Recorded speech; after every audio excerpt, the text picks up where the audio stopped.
सभी साथियों का मैं स्वागत करता हूं आरसीएम सक्सेस स्टोरीज की इस सीरीज में। और आज मैं कोई बहुत ज्यादा ज्ञान आपको नहीं दूंगा, प्रैक्टिकली मैं अपनी कहानी बताऊंगा और मैं आपको ये बताऊंगा कि देखिए मेरी कहानी से आप क्या सीखेंगे। क्या सीखेंगे तो शायद नहीं है, क्या आप ले सकते हैं आई डोंट नो, लेकिन आपने देखना है आप क्या लेंगे।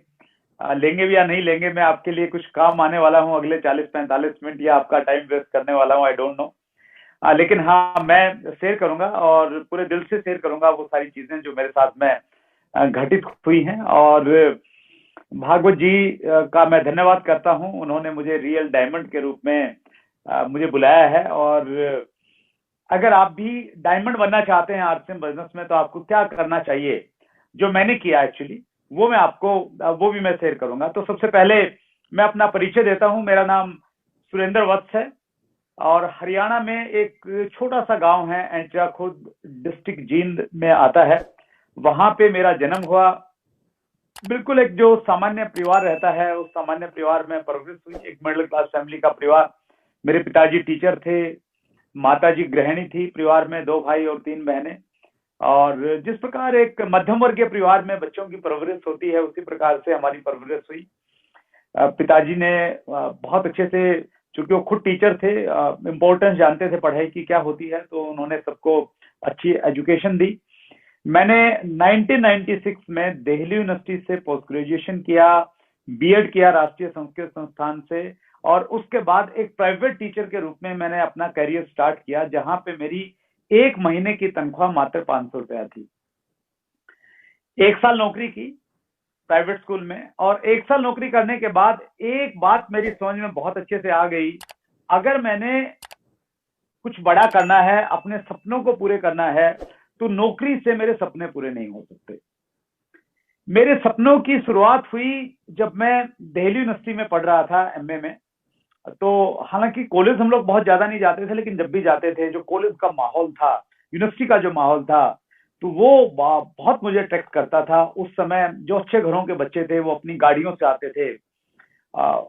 तो वैसे लाइफस्टाइल को देख के मैं बहुत रोमांचित हुआ और मुझे लगा कि ये इस प्रकार का लाइफस्टाइल मुझे भी चाहिए। तो 1 साल नौकरी की, और 1 साल नौकरी करने के बाद जब लगा कि जो मैंने देखा था वो तो सब यहाँ पे संभव नहीं है। नौकरी में नौकरी की अपनी लिमिटेशंस रहती हैं, हम सबको मालूम। मैंने बड़ी नजदीक से वो चीज इसलिए भी देखी थी क्योंकि हमारे परिवार में मैक्सिमम लोग नौकरी पे हैं। तो किस प्रकार की स्थितियां होती हैं, किस प्रकार से चीजें आगे बढ़ती हैं, वो मुझे बहुत अच्छे से मालूम था। बिजनेस करना चाहता था, बिजनेस की कोई बैकग्राउंड नहीं थी। बस एक काम किया, गांव छोड़ के मैं शहर में चला गया। मेरे मामा जी वहां पे एक कॉन्ट्रैक्टर थे, उनके साथ मैंने कुछ दिनों तक काम किया। और उसके बाद में वहीं पे रहते हुए मैंने केबल टीवी का एक नया बिजनेस उन दिनों स्टार्ट हुआ था। एज ए केबल ऑपरेटर मैंने केबल टीवी का बिजनेस शुरू किया। एक डिश एंटीना लगाते थे हम उस समय, 4x4 फुट की एक डिश एंटीना होती थी, और उसमें 4 या 5 चैनल चलते थे। वीसीआर होता था उन दिनों, एक मूवी दिखा लेते थे, और 150 रुपए एक घर से हमें मिलते थे। काफी अच्छा बिजनेस था, प्रॉफिटेबल बिजनेस था उन दिनों में केबल टीवी का बिजनेस। तो मैंने उस केबल टीवी के बिजनेस को किया और बहुत मेहनत की। वो टेक्निकल काम था, और टेक्निकल चीजों की तो मैंने पढ़ाई नहीं की थी, लेकिन जब आप कुछ करना चाहते हैं तो आप सारी की सारी चीजें सीख जाते हैं। तो उस काम को मैंने सीखा और उसमें एक अच्छी इनकम मैं प्राप्त करना शुरू कर दी, और एक अच्छा नाम भी मेरा हो गया शहर में। जो हमारे केबल ऑपरेटर्स थे उनमें नाम हुआ। फिर हमने मिलके, हम सब लोगों ने एक बड़ा सिस्टम लगाया, जिसको हम लोग कंट्रोल रूम बोलते थे। एक कंट्रोल रूम बनाया, और वहां से जितने भी शहर में केबल ऑपरेटर थे उन सब ने, वहां से लाइनें गई उन सबके पास में। तो वो सब मैं कर रहा था केबल टीवी के बिजनेस में। लेकिन केबल टीवी के बिजनेस में मैं संतुष्ट नहीं था, सेटिस्फिकेशन नहीं था। पैसा तो था, सेटिस्फिकेशन 2-3 चीजों की वजह से नहीं था। एक वजह तो ये थी कि वहां पे टाइम फ्रीडम बिल्कुल भी नहीं थी। बहुत सारा समय देना पड़ता था। दिन में तो हम काम करते ही करते थे, रात में भी अक्सर काम करना पड़ता था। रात में कोई रोड के ऊपर में वायर बिछानी है तो वो रात में काम करना होता था। रात में अगर क्रिकेट का मैच चल रहा है तो लोग बहुत दीवाने थे मैच के, रात में ही उनका केबल खराब हो गया तो उनको रात में ही ठीक करके देना पड़ता था। तो उस प्रकार की सिचुएशन थी। तो एक तो टाइम फ्रीडम वहां बिल्कुल भी नहीं। और दूसरी प्रॉब्लम ये थी कि केबल टीवी के बिजनेस में एक रिकॉग्निशन नहीं था उस प्रकार का जिस प्रकार का रिकॉग्निशन मैं चाहता था। केबल टीवी के बिजनेस में जब मैं उस एरिया से गुजरता था जहां मेरे केबल के कनेक्शन थे, तो लोग मुझे मेरे मेरे नाम से नहीं बुलाते थे, अपितु ये कहते थे केबल वाले इधर आना। और ये चीज मुझे बहुत तकलीफ देती थी, बहुत मुझे दुखती थी ये चीज। हर आदमी ये चाहता है कि उसको उसके नाम से और सम्मान के साथ में बुलाया जाए। मुंशी प्रेमचंद जी ने लिखा है कि मानव की विलासा है कि उसका नाम सफेद कागज में काले अक्षरों में, उसका नाम सफेद कागज पे काले अक्षरों में लिखा जाए और दुनिया उसको पढ़े। हर आदमी चाहता है कि उसके नाम से उसको बुलाया जाए, उसको रिकॉग्निशन मिले, लेकिन ये वहां पे था नहीं। तो ये भी एक कहीं ना कहीं मेरा एक कारण था जिसकी वजह से मैं केबल टीवी के बिजनेस से सेटिस्फाई नहीं था। और हमने वो कहावत सुनी है प्यासे कब्बे वाली, और उस कहानी का मोरल ये था, where there is will there is way, जहां चाहत होती है वहां पे रास्ते निकल आते हैं। और उन्हीं दिनों जब ये सब मेरे दिमाग में चल रहा था कि कुछ और करना है, कुछ और करना है, उन्हीं दिनों मेरे एक नजदीकी दोस्त ने मुझे कॉल किया और अपने घर पे बुलाया। और जब मैं उनके घर पे गया, वहां पे जाने के बाद में मुझे पहली बार RCM, ये 3 शब्द मुझे पहली बार एक होम मीटिंग में सुनने को मिले। और मार्केटिंग प्लान दिखाया गया। उस समय आरसीएम बिजनेस में बहुत ज्यादा कपड़े नहीं होते थे, तो बताया गया कि भाई एक बिजनेस है और इसमें 1500 रुपए के आपने कपड़े खरीदने हैं और आप बहुत बड़ा बिजनेस कर सकते हैं, हजारों रुपए महीना की इनकम आपको मिलेगी। तो मेरे बहुत सारे प्रश्न थे। मेरा सबसे पहला प्रश्न ये था कि जब आरसीएम बिजनेस में पैसा नहीं लगता, कोई इन्वेस्टमेंट नहीं है, तो फिर पैसा आएगा कहां से, और ये बड़ा बिजनेस कैसे हो सकता है? बड़े बिजनेस में तो बहुत सारा पैसा लगाना पड़ता है। ये मेरा पहला प्रश्न था। और उसके बाद भी बहुत सारी चीजें थी, मुझे लगता नहीं था कहीं दूर तक, क्योंकि मैं डायरेक्ट सेलिंग के बारे में बहुत ज्यादा कुछ नहीं जानता था। लेकिन फिर भी अपने दोस्त को खुश करने के लिए, ओबलाइज करने के लिए मैंने आरसीएम बिजनेस को ज्वाइन किया। और चाइना में कहावत है कि 10 लोग मिलके जबरदस्ती करके एक घोड़े को पकड़ के तालाब के किनारे लेके जा सकते हैं, लेकिन 10 लोग जबरदस्ती करके घोड़े को पानी नहीं पिला सकते। और ये कहावत मनुष्यों पे भी निर्भर करती है कि कोई जबरदस्ती हमें कुछ भी काम करवाने की कोशिश कर सकता है, लेकिन जब तक हमारी इच्छा नहीं होगी तो हम नहीं करेंगे। तो आरसीएम बिजनेस में भी वही लागू होती है। आप किसी से जबरदस्ती नहीं करवा सकते, कोई दूसरा आपसे जबरदस्ती नहीं करवा सकता। जब हमारी इच्छा होती है तभी चीजें घटित होने लग जाती हैं। तो शुरुआत के 3 महीने तक मैं बहुत ज्यादा सीरियस नहीं था आरसीएम बिजनेस को लेके, लेकिन 3 महीने के बाद मेरी अपलाइन ने जो सबसे अच्छा काम किया वो ये किया, वो जबरदस्ती करके मुझे एक मीटिंग में लेके गए। और जब मैंने आरसीएम बिजनेस की एक बड़ी मीटिंग देखी, जहां मैंने बहुत सारे लोगों को अपने बारे में बातचीत करते हुए देखा, अपनी इनकम के बारे में बताते हुए देखा, और वहां के माहौल ने मुझे बहुत मोटिवेट किया। और पहली बार मुझे ऐसा लगा कि मुझे आरसीएम बिजनेस करना चाहिए। और वो एक मीटिंग मेरी जिंदगी का टर्निंग पॉइंट बन गई है। उसी प्रकार से मेरा ये मानना है कि एक छोटी सी घटना आपकी जिंदगी को बदल देती है। आरसीएम बिजनेस में जितने भी कामयाब लीडर्स हैं, उन सभी लीडर्स की कहानी को जो आप नजदीक से जानेंगे, तो उसमें ये जरूर पाएंगे कि कोई ना कोई एक मीटिंग या कोई ना कोई एक घटना थी जो उनकी जिंदगी का टर्निंग पॉइंट बना। और मेरा ये मानना है कि आज आप इस प्रोग्राम को देख रहे हैं, इस वीडियो को देख रहे हैं, आज आपका ये वीडियो देखना आपकी जिंदगी का टर्निंग पॉइंट हो सकता है। और हो सकता है आज के बाद आप आरसीएम बिजनेस को उस प्रकार सीरियस लेना स्टार्ट कर दें जिस प्रकार मैंने एक मीटिंग देखी थी, और मीटिंग देखने के बाद मैंने आरसीएम बिजनेस को सीरियसली लेना स्टार्ट कर दिया था। वहां से मेरी रियल आरसीएम बिजनेस की स्टार्ट हुई। जितना आसान मैंने सोचा था कि आरसीएम बिजनेस इतना आसान है, आराम से ये हो जाएगा, कपड़ा ही तो देना है अपने जानकार लोगों को, जिसको भी बोलेंगे ले ही लेंगे, इसमें क्या बात है। लेकिन ये उतना आसान मुझे लगा नहीं। मैं बहुत एक्साइटेड था आरसीएम बिजनेस में, लेकिन मेरी एक समस्या ये थी, जब मैंने काम करना स्टार्ट किया ना, तो मैंने ये पाया है मैं इस बिजनेस में बिल्कुल फिट नहीं हूँ। फिट क्यों नहीं हूँ? क्योंकि मैं बहुत शर्मीला, संकोची स्वभाव का व्यक्ति था। किसी से मिलना जुलना, बातचीत करना, ये मेरे स्वभाव का हिस्सा नहीं होती थी। मुझे याद है शुरुआत के दिनों में मैं बहुत एक्साइटेड होकर किसी के पास में मिलने के लिए जाता था, और ये सोच के जाता था कि उसको प्लान दिखाऊंगा, ज्वाइन करवाऊंगा और उसके 10 लोगों से और मिलूंगा। लेकिन वहां पे जाने के बाद में चाय पी के मैं वापस आ जाता था। प्लान दिखाने के लिए, बातचीत करने की मेरी हिम्मत नहीं होती थी।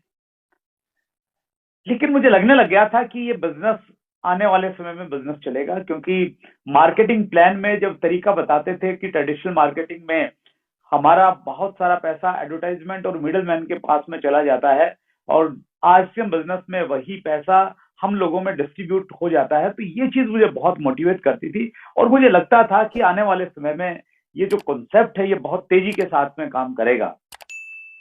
धीरे धीरे मैंने इस बिजनेस को सीखना स्टार्ट किया, सीखता चला गया, और सीखते सीखते मीटिंग अटेंड करते करते मुझे इस बिजनेस में मजा आने लग गया।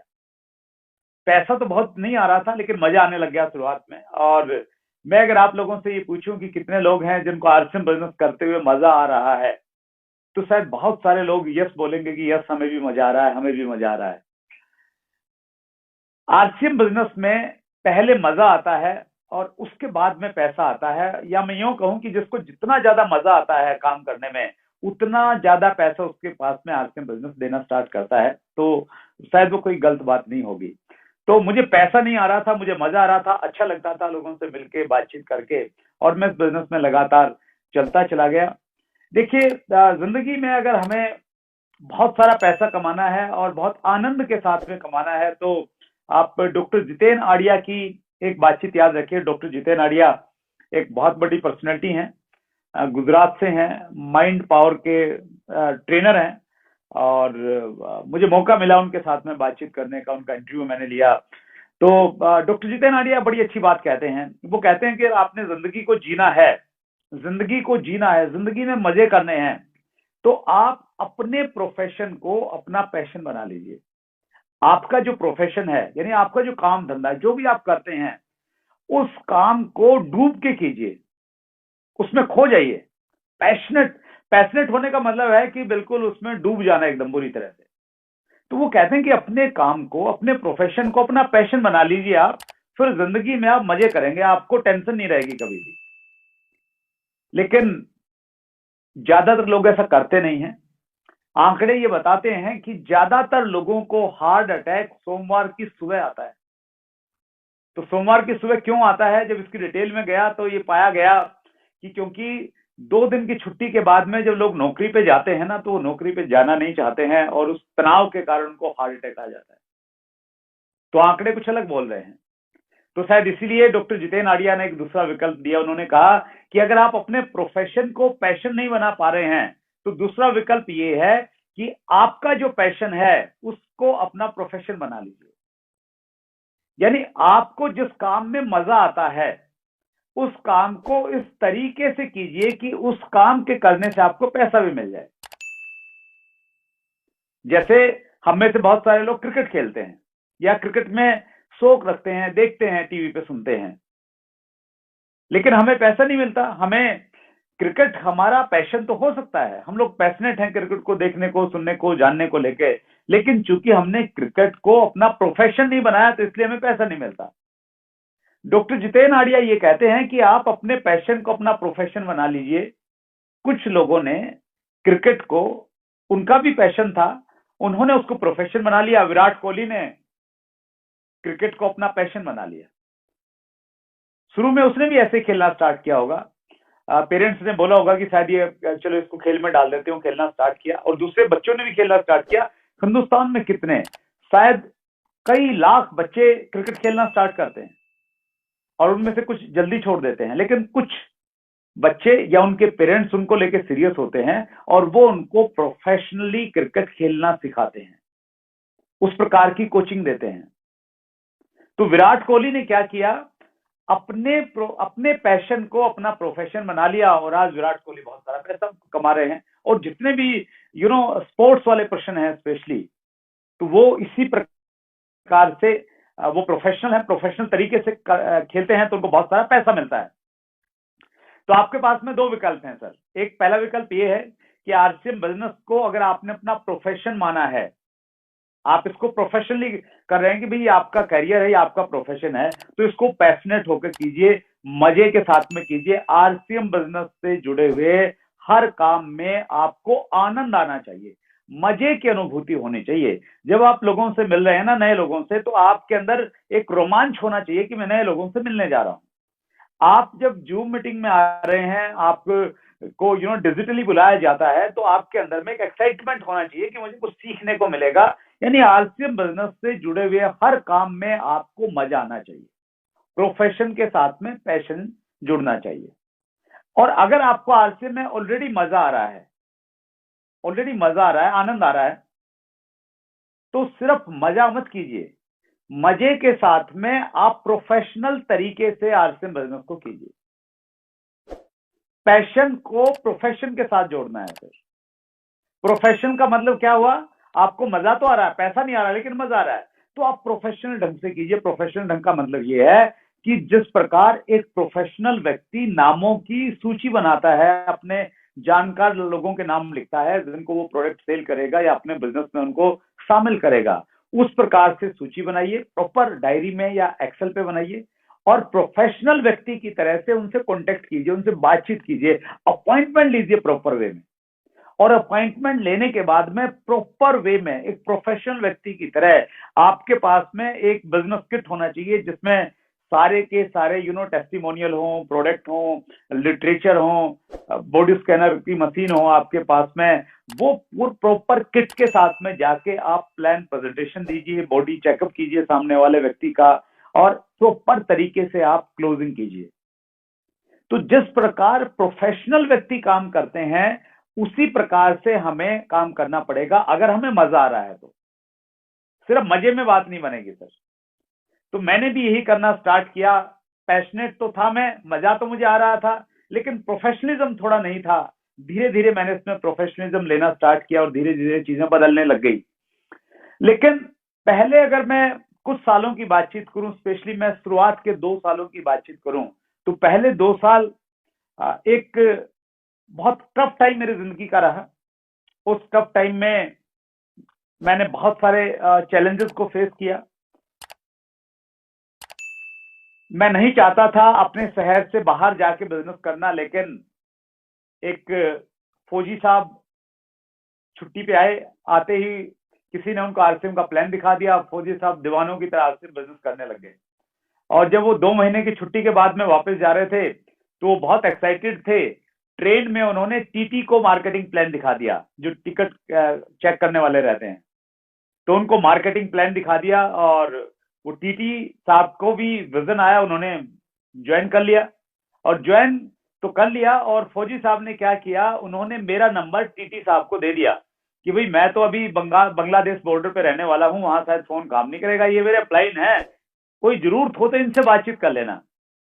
तो जो टीटी महोदय थे, उनके बार बार मेरे पास में फोन आने लग गए कि सर वो फौजी साहब हमें ज्वाइन करवा के चले गए, तो आप हमारी सहायता कीजिए, आप हमारे पास में आइए। मैंने कहा कहाँ पे आना है? तो बोले जी मालदा टाउन आना है। मैंने कहा जी मालदा टाउन मैंने तो सुना नहीं है, कहाँ पे पड़ता है? बोले जी वेस्ट बंगाल में पड़ता है, कैसे आना पड़ेगा? बोले जी ब्रह्मपुत्र मेल रेल चलती है दिल्ली से, शाम को 9 बजे चलती है, आप उसमें बैठिए और मैं सुबह यहाँ को आपको रिसीव कर लूंगा रेलवे स्टेशन पे। तो मैंने कहा जी चलो मैं देखता हूँ, सोचता हूँ। तो ऐसे सोचा सोची करता रहा मैं। तो उनके बार बार फॉलो आते रहे, तो फिर मैंने डिसाइड किया कि चलो मैं चलता हूँ। तो मैं मालदा टाउन में गया। कब गया? जब मेरे पास में बहुत ज्यादा पैसा आरसीएम बिजनेस से नहीं आता था, रनिंग एक्सपेंसेस भी मुझे नहीं मिलता था। तो उस समय मैं मालदा टाउन में गया, और वहां पे जाके मेरा जो मैं यूं तो नहीं कहूंगा वेलकम हुआ, फूल मालाओं से स्वागत किया गया, लेकिन वहां जो सज्जन मुझे मिले, वो आज आरसीएम बिजनेस में स्टार सफायर के लेवल पे हैं, और उनका नाम है अवधेश कुमार सिंह। तो अवधेश कुमार सिंह से मेरी पहली मुलाकात हुई, और मैं रेलवे स्टेशन पे ही जो एक रूम होता है, उस रूम में मैं वहां पे रुका, और पहली मीटिंग हुई। उस मीटिंग में कुछ लोग आए, और वहां से मैंने आउट ऑफ टाउन जाके, मतलब मैं चाहता नहीं था बाहर बिजनेस करना, तो वहां मेरा बिजनेस चला गया। और वहां पे मैं लगातार जाता रहा। लगातार जाता रहे का मतलब ये नहीं कि बहुत अच्छा रिस्पॉन्स आ रहा था, बहुत ज्यादा लोग जुड़ रहे थे, जबरदस्त मीटिंगें हो रही थी, लेकिन मुझे अच्छा लगा, लोगों का कमिटमेंट लेवल मुझे दिख रहा था। और मैं मतलब अपनी जिंदगी में सबसे ज्यादा बार शायद किसी शहर में गया होऊंगा तो मालदा टाउन में गया होऊंगा, इतनी बार गया हूँ वहां पे। और मुझे कुछ घटनाएं याद हैं। एक बार मैं गया, मतलब दिल्ली से ब्रह्मपुत्र मेल में गया, पैसा नहीं होता था जेब में बहुत ज्यादा, तो जनरल कंपार्टमेंट में मैं सफर तय करता था कि भाई पैसे बच जाएंगे। और वहां पे जाने के बाद में मुझे बताया गया कि भाई इस बार हम लोग यहाँ टाउन में तो कोई मीटिंग नहीं करेंगे, शहर के बाहर छोटे छोटे जो गांव देहात के एरिया है वहां पे हम मीटिंगें करेंगे। तो मैं और मेरे साथी थे NH खान साहब, उनके पास में हीरो होंडा बाइक होती थी, तो उनकी बाइक पे मैं बैठा और बैठ के हम लोग गए मालदा टाउन। एक्चुअली एक बड़ा फेमस एरिया है, उसको सिटी ऑफ मैंगोज कहा जाता है। वहाँ बहुत सारे आम होते हैं, मालदा एक वैरायटी है, वो पर्टिकुलर वहीं पे होती है। हरे कलर का एक आम, हरा एक आम आता है और वो हरा ही मीठा हो जाता है। तो हम लोग गए मीटिंग के लिए, खान साहब के साथ में मैं था। तो कहीं पे हम पहुंचे तो किसी चौराहे पे किसी सज्जन से हमें मिलना था, वहां पे उन्होंने मीटिंग करवानी थी, तो वो टाइम पे आए नहीं। तो हम लोग इंतजार कर रहे थे, तो साथ में आम का बगीचा था। तो आम के बगीचे में बच्चे क्रिकेट खेल रहे थे, छोटे छोटे बच्चे, स्कूल के बच्चे। तो खेलने का मेरा बड़ा अच्छा शौक था। अभी भागवत जी ने फोटोग्राफ्स में भी आपको कुछ दिखाया। तो मैंने बोला, मैंने कहा खान साहब आप इंतजार कीजिए, मैं थोड़ा बच्चों के साथ में थोड़ा खेल लेता हूँ।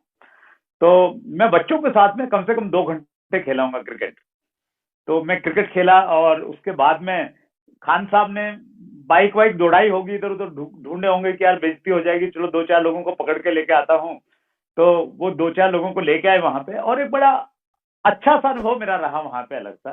तो वहां पे उन्होंने कैसे मीटिंग करवाई, वो एक गांव का एरिया था और वो एक चौक था एक्चुअली, वहां पे कुछ दुकानें बनी हुई थी। और वहां पे चौक के ऊपर में एक माइक लगा दिया गया। जैसे नेताजी आते हैं ना चौक पे और नेताजी भाषण देते हैं, तो उसी माहौल में वो माइक लगा दिया गया। पेड़ के ऊपर में माइक बांध दिया गया, एक मेज लगा दी गई, उस पे व्हाइट कपड़ा था, और वहां पे ऐसे स्टैंड वाला माइक खड़ा, और मेरे को बोला जी आप बताओ RCM के बारे में। तो मैंने खान साहब को बोला धीरे से, मैंने कहा खान साहब बोर्ड चाहिए, ये क्या है? बोले नहीं सर, यहाँ तो ऐसी मीटिंगें होती है हमारे यहाँ बंगाल में। तो मैंने बताया, कुछ भी बताया, डोंट नो मैंने क्या बताया, लेकिन हाँ मैंने बताया, मैंने ये नहीं कहा कि मीटिंग नहीं होगी, मैंने कुछ वहां पे बताया। तो उस प्रकार की बहुत सारी घटनाएं जुड़ती चली गई। और ये सिलसिला जब जारी हुआ, 2 साल बीत गए। 2 साल के बाद में मैं एक ऐसे दोराहे पे खड़ा हो गया आके, मैंने जब हिसाब किताब लगाया 2 साल का, तो हिसाब किताब में मैंने ये पाया कि मैं 2 लाख रुपए का कर्जदार बन गया हूं। मैंने 2 लाख रुपया फाइनेंस लिया हुआ है किसी फाइनेंसर से, और उसका मुझे हर महीने ब्याज भी देना होता है। और वो पैसा जो मैंने लिया, वो घर वालों की सहमति के बिना लिया, घर वालों को बताए बिना लिया। और जिस व्यक्ति से लिया था वो बार बार ये कह रहा था कि भाई मेरा पैसा वापस करो, वापस करो। और मुझे डर इस बात का था कि अगर मैंने वापस पैसा नहीं लौटाया, तो इन्होंने अगर घर वालों को ये बात बता दी, तो घर वालों को बहुत बुरा लगेगा, और उनको ये लगेगा कि हमारे से बगैर पूछे तुमने इतना स्टेप उठा लिया। तो वो चीज मुझे बहुत पीड़ा दे रही थी, और मुझे लगता था कि मैं RCM बिजनेस छोड़ूं या करता रहूं। एक ऐसी सिचुएशन में मैं खड़ा था।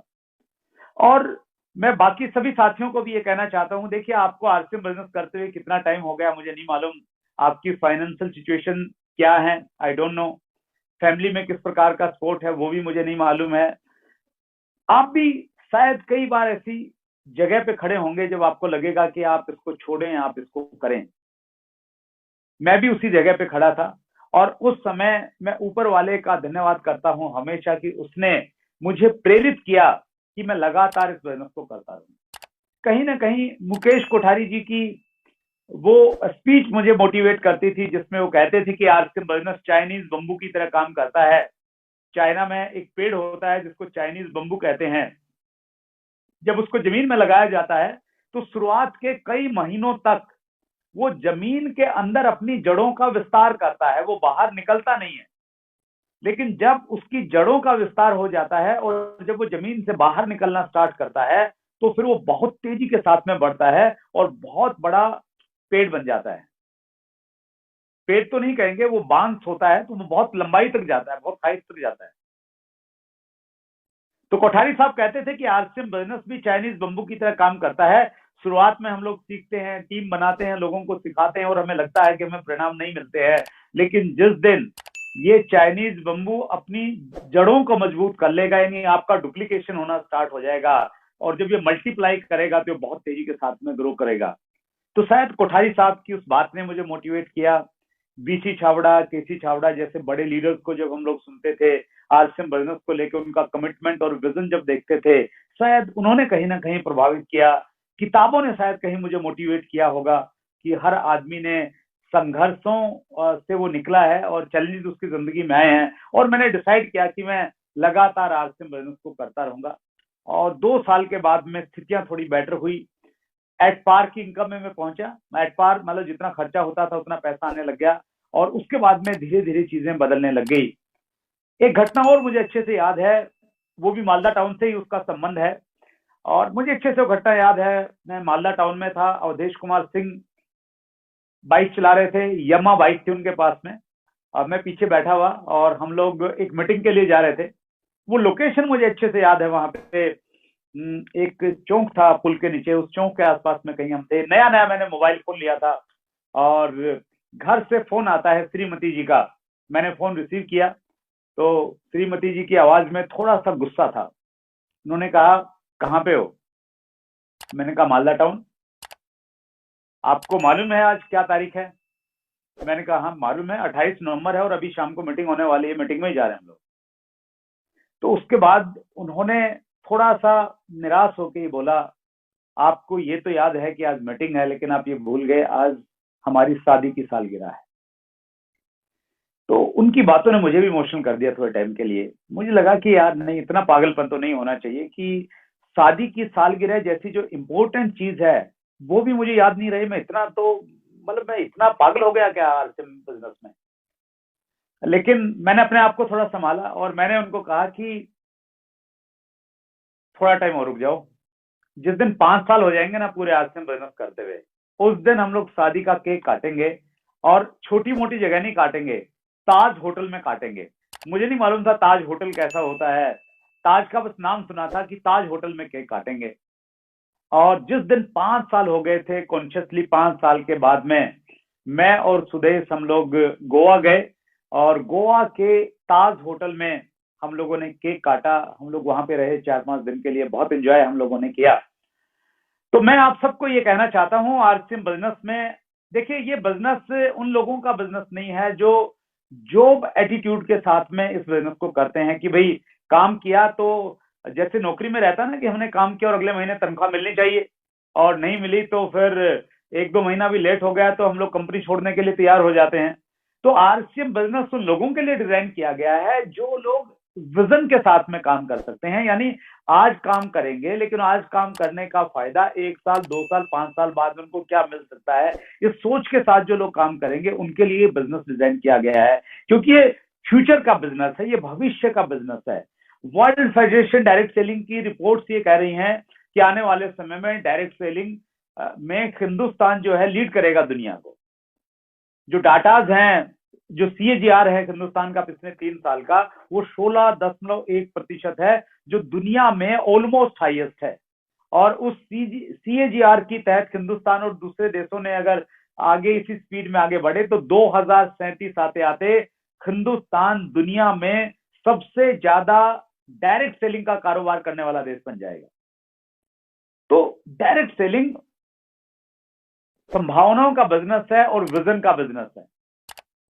तो आप भी कोई कमिटमेंट कीजिए कि भाई इतने साल तक, देखिए बड़ी अगर प्राप्ति चाहिए ना सर, आप सारी चीजों को साथ में लेके नहीं कर सकते। अगर महात्मा गांधी जी ने ये सोचा होता कि यार बच्चों का अगर जन्मदिन नहीं मनाया तो कस्तूरबा जी नाराज हो जाएंगी, तो देश को आजादी नहीं मिलती। अगर भगत सिंह जी ने ये सोचा होता कि मेरे शहीद होने के बाद में माता जी का कौन ख्याल रखेगा, तो शायद देश को तब भी आजादी नहीं मिलती।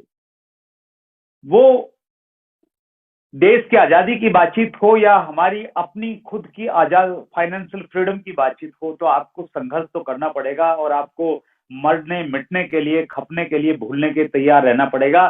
तभी बड़ी प्राप्तियां होती हैं, हर क्षेत्र में होती हैं। तो एक तो मैं अब तक की अपनी कहानी से आपको ये बताना चाहता हूं कि अगर आपको बड़ा अचीवमेंट लेना है आरसीएम बिजनेस में, अगर आरसीएम में आप डायमंड बनना चाहते हैं, तो आपको कुछ समय, मैं मेरी एक ऑडियो भी थी 45 साल या 5 साल, उसमें मैंने इसी चीज पे जोर दिया था कि आप नौकरी करें या ट्रेडिशनल बिजनेस करें, आपको 45 साल तक करना पड़ेगा।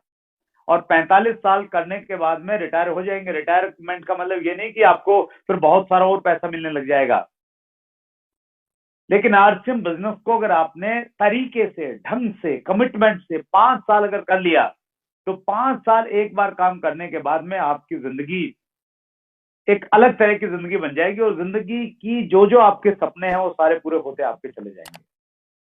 तो आज फिर ये ऑडियो कब बनाया था? ये बॉम्बे की रिकॉर्डिंग है, शायद 2002 या 3 में। आज से 18 साल पहले शायद ये रिकॉर्ड हुई होगी ऑडियो, लेकिन आज 2021 में मैं वही बात कह रहा हूं कि अगर आपने 5 साल तक तबीयत के साथ में आरसीएम ब्रदर्स को दे दिया, तो आपको वो सब मिल जाएगा। जो आज आप सोच सकते हैं वो भी मिल जाएगा, और जो आज आप सोच नहीं सकते हैं वो भी मिल जाएगा। क्योंकि आज आरसीएम ब्रदर्स ने जो मुझे दिया है वो मैं कल्पना नहीं कर सकता था 2001 में जब मैंने आरसीएम ब्रदर्स को ज्वाइन किया। मुझे मालूम नहीं थे कि मर्सिडीज बेंज नाम की कोई गाड़ी होती, ब्रांड होती है। हमारे वहां तो मारुति 800 होती थी बस। मारुति 800 मतलब दुनिया की सबसे बढ़िया गाड़ी। घर का मतलब पक्का घर हो, फर्श जो है वो पत्थर का हो, बस वो बढ़िया घर। तो वहां की बैकग्राउंड में आप बड़े सपने नहीं सोच सकते, लेकिन ये आरसीएम बिजनेस की खूबी है कि आरसीएम बिजनेस ने 5 साल के बाद में मेरी पूरी जिंदगी को एकदम से बदल के रख दिया था। जो चीजें मैंने सपने में भी नहीं सोची थी, वो सारी की सारी चीजें आरसीएम बिजनेस ने उस समय मुझे देना स्टार्ट कर दी थी। और अपलाइनों के आशीर्वाद से, ऊपर वाले की कृपा दृष्टि से, टीसी छावड़ा सर के विजन की वजह से आज जिस प्रकार का लाइफस्टाइल आरसीएम के लीडर्स जीते हैं, स्पेशली डायमंड का जो लाइफस्टाइल होता है वो एक अल्टीमेट लाइफस्टाइल होता है, जिसको मैं एंजॉय कर रहा हूं, जहां पे आपको ना अजीब तरह का एक आनंद आता है, अलग तरह का सुकून मिलता है।